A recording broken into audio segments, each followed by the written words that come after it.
हे कनिष्क, इतनी शांति क्यों है भाई? क्या बात है, उदास क्यों है? आरपीएससी की तैयारी है या मातम? सर, ये विकास वाला चैप्टर मुझे पागल कर रहा है। किताब में इतना कुछ लिखा है।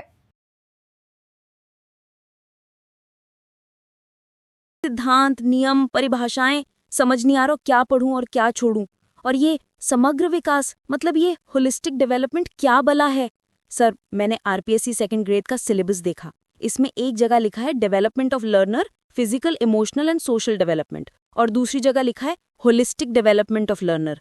सर, ये होलिस्टिक यानी समग्र शब्द डालने की क्या जरूरत थी? क्या फिजिकल, सोशल, इमोशनल काफी नहीं थे? ये शब्द मुझे थोड़ा डरा रहा है। बस इतनी सी बात। कनिष्क, डरने की बात नहीं है। यही तो इस बार के सिलेक्शन की चाबी है। अरे तुम मान सर की क्लास में हो। यहां हम रटते नहीं, ऑपरेशन करते हैं, पोस्टमार्टम। देखो कनिष्क, ये चैप्टर आरपीएससी सेकंड ग्रेड की रीढ़ की हड्डी मतलब बैकबोन है। अगर ये समझ लिया तो समझो 40 नंबर में से 10-12 नंबर पक्के। और तुम्हें पता है, हमारे इस कोर्स में सिर्फ मजा ही नहीं आता, एग्जाम में 90% पेपर यहीं से छपता है। डिट्टो। देखो, आरपीएससी अब पुराने ढर्रे पर नहीं चल रहा। जब सिलेबस में होलिस्टिक डेवलपमेंट यानी समग्र विकास शब्द जोड़ा गया तो इसका एक गहरा अर्थ है। इसका मतलब है कि अब आयोग तुमसे ये उम्मीद करता है कि तुम बच्चे को टुकड़ों में नहीं बल्कि एक इकाई यानी यूनिट के रूप में देखो। इकाई के रूप में? थोड़ा विस्तार से समझाएं सर। देखो, पारंपरिक मनोविज्ञान यानी ट्रेडिशनल साइकोलॉजी में हम शारीरिक, मानसिक और सामाजिक विकास को अलग अलग अध्यायों में पढ़ते थे। लेकिन NEP 2020 यानी नई शिक्षा नीति और आधुनिक बाल विकास सिद्धांत कहते हैं कि ये सभी आयाम आपस में गुंथे हुए हैं, मतलब इंटरट्वाइंड हैं। अगर एक बच्चे का फिजिकल डेवलपमेंट यानी शारीरिक विकास कमजोर है, मान लो वो कुपोषित है या बीमार रहता है, तो क्या उसका कॉग्निटिव डेवलपमेंट यानी संज्ञानात्मक विकास यानी सीखने की क्षमता प्रभावित नहीं होगी? बिल्कुल होगी सर। अगर सेहत ठीक नहीं है तो पढ़ाई में मन कैसे लगेगा?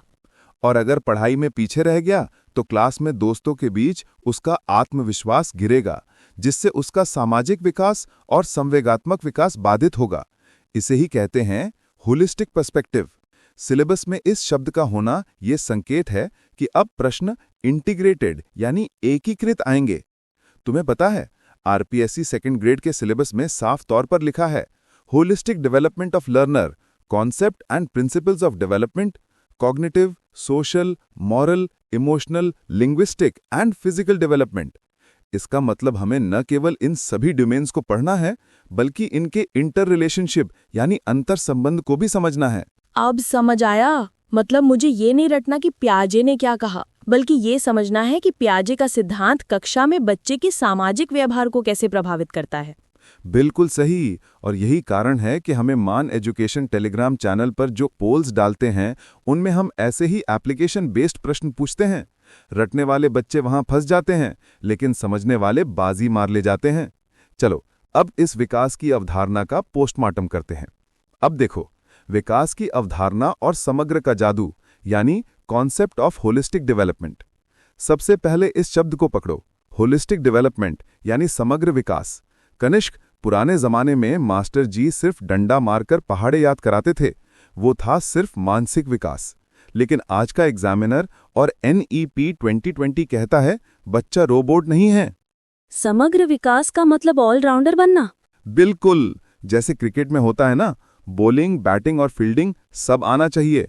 आरपीएससी का नजरिया देखो, अगर एक बच्चे का शारीरिक विकास खराब है यानी वो बीमार है, तो उसका मानसिक विकास भी रुकेगा और वो चिड़चिड़ा हो जाएगा यानी संवेगात्मक विकास बाधित। सब एक दूसरे से जुड़े हैं। इसे ही कहते हैं एकीकृत प्रकृति। अब आती है सबसे बड़ी कंफ्यूजन, ग्रोथ यानी अभिवृद्धि और डेवलपमेंट यानी विकास। लोग इन्हें एक समझते हैं, लेकिन इनमें जमीन आसमान का अंतर है। सर, कोई ऐसी ट्रिक बताऊं कि कभी भूलूं ही नहीं। लो, ये टेबल देखो और मेरी ट्रिक सुनो। पहले हम इनका स्वरूप या नेचर देखते हैं। ग्रोथ ये मात्रात्मक है यानी तौला मापा जा सकता है केजी और इंच में। विकास ये गुणात्मक और मात्रात्मक दोनों हैं, कार्यक्षमता, व्यवहार में सुधार। मान सर की ट्रिक देखो, ग्रोथ बराबर गिनती, डेवलपमेंट बराबर ढंग। अब देखो क्षेत्र, अभिवृद्धि का क्षेत्र संकीर्ण है, ये विकास का ही एक छोटा हिस्सा है। विकास व्यापक होता है, इसमें अभिवृद्धि शामिल होती है। मान सर की ट्रिक देखो, ग्रोथ बराबर कमरा, डेवलपमेंट बराबर पूरा घर। अब समय देखो, अभिवृद्धि एक निश्चित समय यानी परिपक्वता तक ही होती है, यानी 18-20 साल। विकास जीवन पर्यंत चलता है, गर्भ से कब्र तक। ट्रिक याद रखो, डी बराबर डेथ तक चलेगा। अब मापन देखो, अभिवृद्धि का प्रत्यक्ष मापन संभव है, जैसे इन स्टेप से माप सकते हैं। विकास का सीधा मापन कठिन है, केवल निरीक्षण ऑब्जर्वेशन होता है। मान सर की ट्रिक, बुद्धि को तराजू में नहीं तौल सकते। और आखिर में है निर्भरता। विकास के बिना भी अभिवृद्धि हो सकती है, जैसे मोटा होना। अभिवृद्धि के बिना भी विकास हो सकता है, जैसे बौने व्यक्ति की बुद्धि तेज हो सकती है। मान सर की ट्रिक देखो, ये दोनों पति पत्नी नहीं, पड़ोसी हैं। सर, डी बराबर डेथ तक चलेगा और ग्रोथ इक्वल टू गिनती, ये तो दिमाग में छप गया। अभी रुको, असली मसाला तो अब आएगा। PYQ alert. RPSC second grade 2022 Sanskrit education में प्रश्न आया था कि which statement is correct about growth and development, यानी ग्रोथ और डेवलपमेंट के बारे में कौन सा कथन सही है। सही उत्तर था, अभिवृद्धि मापनीय शारीरिक परिवर्तनों को संदर्भित करती है, जबकि विकास समग्र परिवर्तनों को संदर्भित करता है। देख रही हो कनिष्क, जो अभी टेबल में बताया वही एग्जाम में आया, इसलिए कहता हूं क्लास मिस मत करना। सर, मैं इसे पक्का याद रखूंगी, और ये तो मान सर बोल रहे हैं तो याद रखना ही रखना है। एक और बहुत शानदार प्रश्न आया था रीट 2021 लेवल 1 में। मानव विकास जीवन भर चलता रहता है, यद्यपि दो व्यक्ति समान नहीं होते, किंतु सभी सामान्य बालकों में विकास का क्रम समान रहता है। ये कथन विकास के किस सिद्धांत की ओर इशारा करता है? A, principle of continuous development यानी सतत विकास का सिद्धांत। B, principle of inter relationship यानी परस्पर संबंध का सिद्धांत। C, principle of uniform pattern यानी समान प्रतिरूप का सिद्धांत। या D, principle of general to specific responses यानी सामान्य से विशिष्ट अनुक्रियाओं का सिद्धांत। सर, इसमें तो goes on for a life time लिखा है, तो उसका उत्तर सतत विकास यानी कंटिन्यूअस डेवलपमेंट क्यों नहीं है? यही तो RPSC का ट्रैप है। ध्यान से देखो, प्रश्न का पहला हिस्सा विकास जीवन भर चलता है केवल एक भूमिका है। प्रश्न का मुख्य जोर यानी कोर एम्फेसिस दूसरे हिस्से पर है। The order of development remains the same यानी विकास का क्रम समान रहता है। चाहे बच्चा भारत का हो या अमेरिका का, वो पहले बैठना सीखेगा, फिर घुटनों के बल चलना यानी क्रॉनिंग, और फिर खड़ा होना। ये क्रम पूरी दुनिया में यूनिफॉर्म यानी एक समान है। इसलिए सही उत्तर प्रिंसिपल ऑफ यूनिफॉर्म पैटर्न होगा। अगर तुम सिर्फ पहली लाइन पढ़कर उत्तर देते तो गलत हो जाता। यही सिखाता है टेस्ट क्यू ऐप की प्रश्न की आत्मा को कैसे पकड़ना है। वाह सर, ये तो मैंने सोचा ही नहीं था। सीक्वेंस और पैटर्न कीवर्ड्स हैं यहाँ। बिल्कुल। और एक और प्रश्न देखो जो RPSC second grade 2022 Sanskrit education में आया था।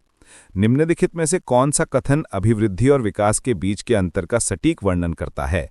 इसका सही उत्तर अभिवृद्धि मापनीय शारीरिक परिवर्तनों को संदर्भित करती है, जबकि विकास संज्ञानात्मक, भावनात्मक और सामाजिक पहलुओं सहित समग्र परिवर्तनों को संदर्भित करता है। यहां देखो, उन्होंने फिजिकल को मेजरेबल यानी मापनीय के साथ जोड़ा और डेवलपमेंट को होलिस्टिक यानी समग्र के साथ। यही शब्दावली तुम्हें पकड़नी है। सर, अवधारणा तो समझ आ गई, लेकिन रटने वाला पार्ट अभी बाकी है। Hurlock, crow and crow, Skinner, इनकी परिभाषाएं मिक्स हो जाती हैं। कोई शॉर्टकट है? शॉर्टकट नहीं, कीवर्ड एसोसिएशन टेक्निक अपनाओ। रटना बंद करो, लिंक करना शुरू करो।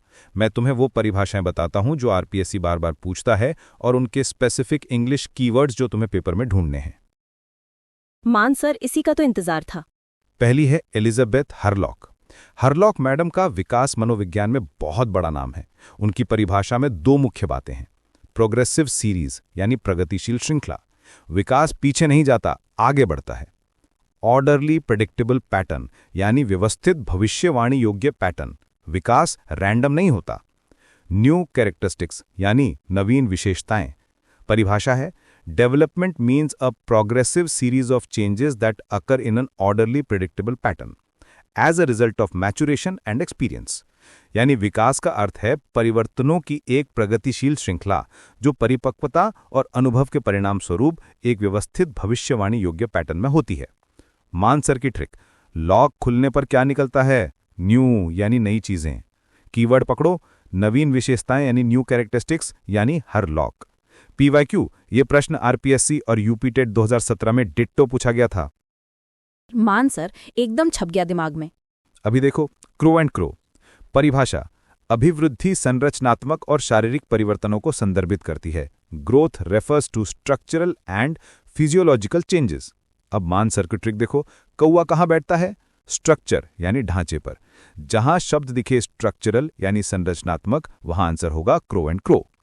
तीसरा है बीएफ स्किनर। स्किनर व्यवहारवादी यानी बिहेवियरिस्ट थे। उनके लिए विकास एक सतत प्रक्रिया है। इनकी परिभाषा है development is a continuous and gradual process, यानी विकास एक सतत और धीमी प्रक्रिया है। ट्रिक, हमारी स्किन यानी त्वचा हमेशा बदलती रहती है, यानी कंटिन्यूअस प्रोसेस। कीवर्ड कंटिन्यूअस यानी सतत इक्वल टू स्किनर। वाह सर, ये भी याद करवा दिया आपने। अब देखो वुडवर्थ। इनकी परिभाषा है विकास वंशाक्रम और वातावरण का गुणनफल है, यानी development equal to heredity into environment. अब मानसर की ट्रिक, वुड यानी लकड़ी से फर्नीचर बनाना क्या है? एक प्रोडक्ट यानी उत्पाद या गुणनफल है। कीवर्ड प्रोडक्ट या गुणनफल इक्वल टू वुडवर्थ। वाह सर, लॉक से न्यू चीजें और क्रो ऑन स्ट्रक्चर, अब तो मैं नींद में भी सही टिक करूंगी। 5. अर्नोल्ड गेसल, इनको परिपक्वता के जनक माना जाता है। कनिष्क, ये नाम रट लो। Gesell is equal to maturation यानी परिपक्वता। प्रश्न देखो कैसे बनता है। The word maturation was first used in child psychology by, यानी बाल मनोविज्ञान में परिपक्वता शब्द का प्रयोग सबसे पहले किसने किया? उत्तर होगा गेसल। गेसल का मानना था कि विकास मुख्य रूप से बायोलॉजिकल मैचुरेशन यानी जैविक परिपक्वता से निर्देशित होता है। बच्चा चलना तब सीखेगा जब उसका नर्वस सिस्टम यानी तंत्रिका तंत्र तैयार होगा, चाहे तुम उसे कितनी भी ट्रेनिंग दे दो। तो गेसल का संबंध नेचर यानी प्रकृति या वंशागति से ज्यादा है? बिल्कुल सही पकड़े हो, 100%। गेसल हेरिडिटी यानी वंशागति के पक्षधर थे। अब हम उस हिस्से में प्रवेश कर रहे हैं जो आरपीएससी सेकंड ग्रेड का हॉटस्पॉट है, यानी the laws of life, principles of development. यहां से प्रश्न अप्लाइड यानी व्यावहारिक आते हैं। मैं तुम्हें सिद्धांत बताऊंगा और तुम्हें उसका उदाहरण देना होगा। तैयार? जी सर, चैलेंज स्वीकार है। निरंतरता का सिद्धांत यानी प्रिंसिपल ऑफ कॉन्टिन्यूटी। विकास एक अनइंटरप्टेड प्रोसेस मतलब निर्बाध प्रक्रिया है। ये गर्भाधान यानी कंसेप्शन से शुरू होकर मृत्यु यानी डेथ तक चलता है। लेकिन कनिष्क, क्या विकास की गति यानी स्पीड हमेशा एक जैसी रहती है? नहीं सर, बचपन में तेज होती है, फिर थोड़ी धीमी। शाबाश, इसे कहते हैं principle of uneven rate of development, यानी विकास की दर असमान होती है। एग्जाम फैक्ट याद रखना, शैशवावस्था में विकास सबसे तीव्र होता है। आरपीएससी सेकंड ग्रेड 2018 में एक विकल्प था development follows a random pattern, यानी विकास यादृच्छिक पैटर्न का पालन करता है। ये गलत है। विकास कॉन्टिन्यूअस है और ऑर्डरली है, रैंडम नहीं। एक प्रश्न था रीट 2021 लेवल 1 में, मानव विकास जीवन भर चलता रहता है। ये किस सिद्धांत की ओर इशारा करता है? सर, निरंतरता। रुको, प्रश्न पूरा सुनो। यद्यपि दो व्यक्ति समान नहीं होते, किंतु सभी सामान्य बालकों में विकास का क्रम यानी ऑर्डर समान रहता है। यहां एग्जामिनर ने गुगली फेंकी थी। पहली लाइन निरंतरता की है, लेकिन दूसरी लाइन समान प्रतिरूप यानी यूनिफॉर्म पैटर्न की है। इसका सही उत्तर समान प्रतिरूप का सिद्धांत यानी प्रिंसिपल ऑफ यूनिफॉर्म पैटर्न। क्या सीख मिली कनिष्क? प्रश्न को पूरा पढ़ना कनिष्क, आधी जानकारी खतरनाक होती है। समझ गई सर। 2. विकास की दिशा का सिद्धांत यानी प्रिंसिपल ऑफ डेवलपमेंटल डायरेक्शन। इस पर आरपीएससी सेकंड ग्रेड 2022 में सीधा प्रश्न आया था। विकास की दो दिशाएं होती हैं। ए, मस्तकाधुमुखी यानी सिफेलोकॉडल सीक्वेंस। सिफेलो मतलब सिर, कॉडल यानी पूंछ या पैर। दिशा है सिर से पैर की ओर। इसका उदाहरण है, बच्चा पहले अपना सिर संभालना सीखता है 3-4 महीने, फिर बैठना 6 महीने और अंत में चलना 12 महीने। ऐसा कभी नहीं होता कि बच्चा पहले चलने लगे और बाद में सिर संभाले। अब देखो, बी, निकट दूर क्रम यानी प्रॉक्सिमो डिस्टल सीक्वेंस। प्रॉक्सिमो मतलब पास यानी नियर या सेंटर, डिस्टल यानी दूर यानी डिस्टेंट या पेरिफेरी। दिशा है केंद्र से परिधि की ओर यानी सेंटर टू पेरिफेरी। इसका उदाहरण है, बच्चा पहले अपने धड़ यानी टॉर्सो और कंधों पर नियंत्रण पाता है, फिर बाहों यानी आर्म्स पर, फिर हाथों यानी हैंड्स पर और सबसे अंत में उंगलियों यानी फिंगर्स पर। सुई में धागा डालना या लिखना यानी फाइन मोटर स्किल्स सबसे अंत में आता है। PYQ देखो, RPSC सेकेंड ग्रेड 2022 में आया था, विकास केंद्र से परिधि की ओर बढ़ता है, कहलाता है। इसका उत्तर होगा प्रॉक्सिमोडिस्टल यानी निकट दूर क्रम। नोट, बहुत से छात्रों ने लीनियर यानी रेखीय या वर्तुलाकार यानी स्पाइरल लगा दिया था। याद रखना, दिशा प्रॉक्सिमोडिस्टल है। समझ गई सर। अब देखो नंबर 3, सामान्य से विशिष्ट क्रियाओं का सिद्धांत यानी principle of general to specific responses. Kanishk, जब तुम छोटे थे और तुम्हें कोई खिलौना चाहिए होता था तो तुम क्या करते थे? मैं शायद पूरा हाथ पैर पटक कर रोती थी। बिल्कुल, वो एक जनरल रिस्पॉन्स था, सामान्य अनुक्रिया, पूरे शरीर का इस्तेमाल। और अब तुम सिर्फ उंगली से इशारा कर सकते हो या मांग सकते हो। ये स्पेसिफिक रिस्पॉन्स यानी विशिष्ट अनुक्रिया है। विकास हमेशा जनरल से स्पेसिफिक चलता है। देखो, कभी कभी RPSC तुम्हें भ्रमित करने के लिए स्पेसिफिक टू जनरल का विकल्प देगा। ये गलत है, इसे ट्रैप ऑप्शन कहते हैं। जी सर, समझ गई। नंबर 4, एकीकरण का सिद्धांत यानी प्रिंसिपल ऑफ इंटीग्रेशन। बच्चा पहले अंगों को अलग अलग चलाना सीखता है यानी जनरल, फिर विशिष्ट कौशल यानी स्पेसिफिक सीखता है और अंत में उन सबको इंटीग्रेट यानी एकीकृत करता है। इसका उदाहरण है साइकिल चलाना। इसमें हाथ मतलब हैंडल, पैर यानी पेडल और आंखें मतलब विजन सब एक साथ काम करते हैं। ये एकीकरण है। नंबर 5, वैयक्तिक भिन्नता का सिद्धांत यानी प्रिंसिपल ऑफ इंडिविजुअल डिफरेंसेस। मानसर का no two individuals are alike यानी कोई भी दो व्यक्ति समान नहीं होते। इंटर इंडिविजुअल यानी अंतर वैयक्तिक, एक बच्चा 10 महीने में चलता है, दूसरा 14 महीने में। इंट्रा इंडिविजुअल यानी अंतः वैयक्तिक, एक ही बच्चे की गणित में रुचि ज्यादा है लेकिन चित्रकला में कम, या उसका शारीरिक विकास तेज है पर भाषाई विकास धीमा। सिलेबस में इंडिविजुअल डिफरेंसेस एक अलग टॉपिक भी है, इसलिए यह सिद्धांत दोगुना महत्वपूर्ण है। एक शिक्षक के रूप में तुम्हें यह समझना होगा कि क्लास में वन साइज फिट्स ऑल यानी एक लाठी से सबको हाँकना नहीं चलेगा। और मानसर, वर्तुलाकार बनाम रेखीय। यस, नंबर 6, वर्तुलाकार बनाम रेखीय यानी स्पाइरल वर्सेस लीनियर। विकास कभी भी लीनियर यानी सीधी रेखा में नहीं होता, ये स्पाइरल यानी वर्तुलाकार होता है। बच्चा एक अवस्था में आगे बढ़ता है, फिर थोड़ा ठहरता है यानी कंसोलिडेट अपनी प्रगति को मजबूत करने के लिए, और फिर आगे बढ़ता है जैसे स्प्रिंग। कनिष्क, एक बहुत पुराना विवाद है, नेचर वर्सेस नर्चर, प्रकृति बनाम पोषण। नेचर आनुवंशिकता यानी हेरिडिटी, जो हमें माता पिता से मिला, blue eyes, height potential. Nurture वातावरण, एनवायरमेंट, पोषण, शिक्षा, समाज। रीड 2022 L2 का प्रश्न है कि अभिवृद्धि और विकास दो मुख्य परिणाम हैं। इसका उत्तर है हेरिडिटी एंड एनवायरमेंट यानी वंशागति और वातावरण। सर, इसमें से ज्यादा जरूरी कौन है? वुडवर्थ ने इसका फैसला कर दिया था। उन्होंने कहा था कि development is the product of heredity and environment. Development equals to heredity into environment, यानी विकास इक्वल्स टू वंशागति इनटू वातावरण। ज्यादा महत्वपूर्ण ये गुणनफल है, योग नहीं। अगर H+E होता तो 1 के शून्य होने पर भी विकास हो सकता था, लेकिन H इंटू E का मतलब है कि अगर वातावरण शून्य है, यानी बच्चे को कमरे में बंद कर दिया जाए, तो विकास शून्य होगा, भले ही उसके जीन्स आइंस्टाइन वाले हों। RPSC सेकेंड ग्रेड 2018 में प्रश्न था कि एक टीचर के लिए एजुकेशनल साइकोलॉजी का एजुकेशनल मतलब क्या है। इसका उत्तर है अंडरस्टैंडिंग द चिल्ड्रन और स्टूडेंट्स, यानी बच्चों या छात्रों को समझना। और बच्चों को समझने के लिए तुम्हें उनकी हेरिडिटी और एनवायरमेंट दोनों को समझना होगा। शिक्षक हेरिडिटी नहीं बदल सकता, लेकिन वह एनवायरमेंट, क्लासरूम को बेहतर बना सकता है। यही मान एजुकेशन का उद्देश्य है। तुम्हें बेहतरीन एनवायरनमेंट देना।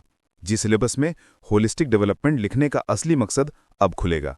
समग्र विकास का मतलब है इन सभी का संतुलन, फिजिकल यानी शारीरिक, मोटर स्किल्स यानी ग्रॉस और फाइन, कॉग्निटिव यानी संज्ञानात्मक, थिंकिंग, रीजनिंग, मेमोरी, पियाजे का क्षेत्र, सोशल यानी सामाजिक, इंटरैक्शन, रिलेशनशिप्स यानी वाइगोट्स्की का क्षेत्र, इमोशनल यानी संवेगात्मक, अंडरस्टैंडिंग फीलिंग्स यानी गोलमैन का क्षेत्र, मॉरल यानी नैतिक, राइट वर्सेस रॉन्ग यानी कोलबर्ग का क्षेत्र। सर, क्या NEP 2020 में भी इसका जिक्र है? बिल्कुल, NEP 2020 का विजन है होलिस्टिक प्रोग्रेस कार्ड। अब रिपोर्ट कार्ड में सिर्फ मार्क्स नहीं होंगे, बल्कि बच्चे के 360 डिग्री विकास का, सेल्फ असेसमेंट, पीयर असेसमेंट का जिक्र होगा। टॉय बेस्ड पेडागोजी, खेल खेल में सीखना ताकि शारीरिक और मानसिक विकास साथ साथ हो। एक्सपीरियंशियल लर्निंग यानी अनुभवजन्य अधिगम।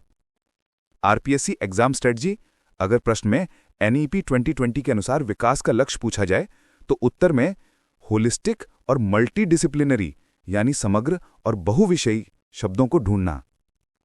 टेस्ट क्यू ऐप पर हमने NEP 2020 और मनोविज्ञान के इंटीग्रेशन पर एक स्पेशल टेस्ट सीरीज चलाई है। उसे जरूर लगाना, क्योंकि 2025 के एग्जाम में वहां से प्रश्न आने की प्रबल संभावना है। जी सर, जरूर। कनिष्क, हमने आज कॉन्सेप्ट, डेफिनेशंस, प्रिंसिपल्स और PYQs का निचोड़ निकाल लिया। RPSC सेकंड ग्रेड में एजुकेशनल साइकोलॉजी के 20 प्रश्न यानी 40 अंक आते हैं। सिलेबस के 4 हिस्से हैं: एजुकेशनल साइकोलॉजी यानी मीनिंग और स्कोप, डेवलपमेंट ऑफ लर्नर जो आज का टॉपिक है, लर्निंग यानी थियरीज, और पर्सनैलिटी इंटेलिजेंस, इंडिविजुअल डिफरेंसेस। आज हमने पार्ट 2 का बेस तैयार कर लिया है। अब तुम्हें क्या करना है? मान एजुकेशन टेलीग्राम पर जाओ और आज का क्विज अटेंड करो। टेस्ट क्यू ऐप पर ग्रोथ एंड डेवलपमेंट के PYQs फिल्टर करके सॉल्व करो, विशेषकर 2018, 2022 और रीट के प्रश्न। जब भी पढ़ो, खुद से पूछो कि अगर मैं शिक्षक होता तो इस सिद्धांत का उपयोग क्लास में कैसे करता। सर, आपने तो पूरा नक्शा ही बदल दिया।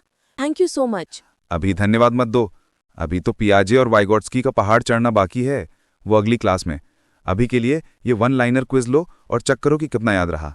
तो कनिष्क, आज हमने विकास की अवधारणा, अंतर, सिद्धांत और परिभाषाओं का पूरा निचोड़ निकाल लिया। तुम्हें पता है, RPSC सेकंड ग्रेड सिर्फ एक नौकरी नहीं है, ये हजारों बच्चों का भविष्य बनाने का एक मौका है। और उस कुर्सी तक पहुंचने के लिए तुम्हें अपनी मानसिक मांसपेशियों यानी मेंटल मसल्स का विकास करना होगा। सर, सच कहूं, आज से पहले ये टॉपिक इतना आसान कभी नहीं लगा। Thank you so much. अरे थैंक यू मुझे नहीं, अपनी मेहनत को बोलना। और हाँ, एक छोटी सी गुरु दक्षिणा चाहिए। अगर ये क्लास तुम्हें वाकई ब्लॉकबस्टर लगी हो तो चैनल को सब्सक्राइब जरूर करना, और सबसे जरूरी कमेंट। तुम्हारे कमेंट्स मेरे लिए ग्लूकोज का काम करते हैं। एक प्यारा सा कमेंट लिखो कि क्लास कैसी लगी या अगला टॉपिक कौन सा चाहिए। लाइक का बटन दबाना मत भूलना, और उन दोस्तों के साथ शेयर करो जो बेचारे अभी भी भारी भरकम किताबों में उलझे हैं। बिल्कुल सर, मैं अभी कमेंट करती हूँ और टेस्ट क्यू ऐप भी डाउनलोड करती हूँ। बहुत बढ़िया। चलो अब जाते जाते तुम्हारा टेस्ट ले लूं। विकास केंद्र से परिधि की ओर बढ़ता है, ये दिशा क्या कहलाती है? प्रॉक्सिमोडिस्टल। प्रॉक्सिमोडिस्टल। विकास कभी ना समाप्त होने वाली प्रक्रिया है, ये कथन किस सिद्धांत से संबंधित है? निरंतरता का सिद्धांत। शिक्षा मनोविज्ञान शिक्षक की किस में मदद करता है? बालक व विकासात्मक विशेषताओं को समझने में। विकास के परिणाम स्वरूप नवीन विशेषताएं और नवीन योग्यताएं प्रकट होती हैं, ये कथन किसका है? हरलॉक। अभिवृद्धि यानी ग्रोथ मुख्य रूप से क्या है? मात्रात्मक और शारीरिक परिवर्तन। विकास किसका गुणनफल है? वंशागति इंटू वातावरण। बाल मनोविज्ञान में परिपक्वता यानी मैचुरेशन शब्द का सबसे पहले प्रयोग किसने किया? Arnold Gesell. विकास लंबवत ना होकर कैसा होता है? वृत्ताकार यानी स्पाइरल। विकास एक सतत और धीमी प्रक्रिया है, ये परिभाषा किसकी है? BF Skinner. किस सिद्धांत के अनुसार विकास सामान्य से विशिष्ट की ओर बढ़ता है? सामान्य से विशिष्ट क्रियाओं का सिद्धांत। चलो कनिष्क, आज का कोटा पूरा हुआ। अब घर जाके टेस्ट क्यू ऐप पर क्विज लगाओ और टेलीग्राम चेक करो। कल मिलते हैं, तब तक पढ़ते रहो, बढ़ते रहो। सर, अब मुझे होलिस्टिक डेवलपमेंट से डर नहीं लग रहा, अब मुझे ये एक अवसर लग रहा है। यही जज्बा चाहिए। RPSC की परीक्षा केवल ज्ञान की नहीं, बल्कि धैर्य और सही रणनीति की परीक्षा है। टेस्ट क्यू ऐप पर अपनी रैंक चेक करना मत भूलना। कल मिलते हैं, तब तक पढ़ते रहो, बढ़ते रहो।